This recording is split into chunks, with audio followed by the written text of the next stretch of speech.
محترم جناب جواد عبد المتین صاحب، جی سمجھدکم، السلام علیکم ورحمۃ اللہ تعالیٰ وبرکاتہ۔ آج مجھے آپ کا کوئی خط بھی مجھے مل گیا تھا دفتر میں آپ کی جو تشویش ہے اور آپ کی جو فکر ہے وہ آپ کے دینی جذبے کی قماز ہے۔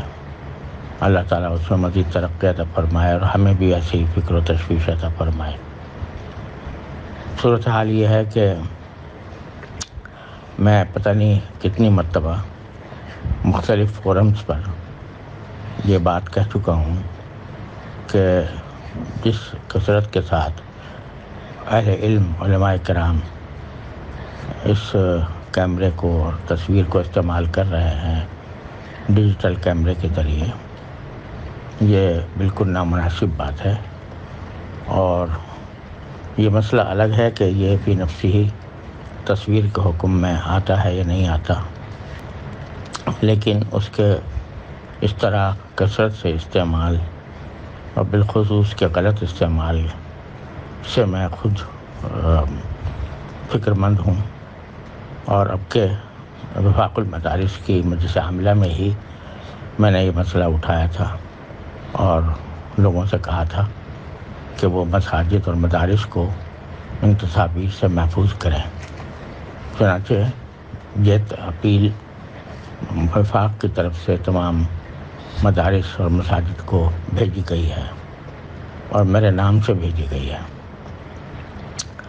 اور الحمدللہ اس کا فی الجملہ اثر بھی ہوا ہے۔ اور اب مساجد اور مدارس جو خاص طور پر وفاق سے کی ہدایات کی پابندی کرتے ہیں وہ اس سے باز آ گئے ہیں۔ خود مولانا حنیف صاحب بہت بکثرت تصویروں میں آیا کرتے تھے، اب انہوں نے بھی اس کو ختم یا کم کر دیا ہے۔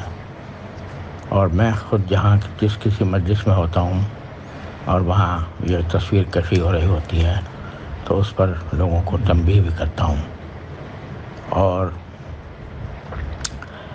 پتہ نہیں کتنے فورم پر یہ بات میں ظاہر کر چکا ہوں۔ اور خود اپنے ہمارے دارالعلوم کے اندر ہم نے کیمرے والے موبائل کی نہ صرف مکمل ممانعت کی ہوئی ہے، بلکہ اگر پچھلے دنوں کچھ طلباء کے پاس کیمرے والے موبائل پائے گئے تو ان کا اخراج کر دیا گیا، اور ان سے اس سال باوجود کہ وہ دورہ حدیث کے طلباء تھے ان کو بھی ہم نے داخل کرنے سے اس بنا پر انکار کیا۔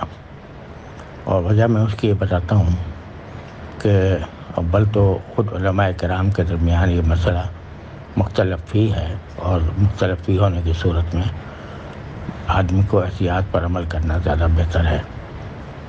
دوسرا یہ کہ مساجد و مدارس کے تقدس کا بھی یہ تقاضا ہے کہ وہاں یہ تصویریں لینا اور کیمرے کا استعمال کرنا یہ وہاں پر بہت برا لگتا ہے۔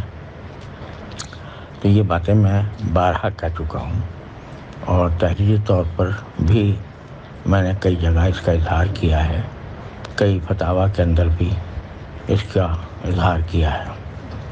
تو لیکن جہاں تک تعلق ہے اس کے غلط استعمال کا جو لوگوں کے اندر عام ہو گیا ہے، تو وہ ایک افسوسناک حقیقت ہے، اور اس کے اوپر کوئی جو لوگ اس طرح استعمال کرتے ہیں وہ کسی فتوے کی بنیاد پر نہیں کرتے، وہ اپنی خواہشات نفس کی بنیاد پر کرتے ہیں۔ اس لیے اس کا حل تو صرف یہی ہے کہ اللہ تعالیٰ کا خوف دلوں میں پیدا کیا جائے، اور آخرت میں اللہ تعالیٰ کے سامنے جواب دہی کی فکر لوگوں کے اندر پیدا کرنے کی کوشش کی جائے۔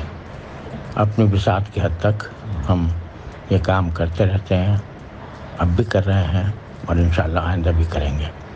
اللہ تبارک و تعالیٰ آپ کو اس تنبیہ پر جزائے خیر عطا فرمائے۔ السلام علیکم ورحمۃ اللہ تعالیٰ وبرکاتہ۔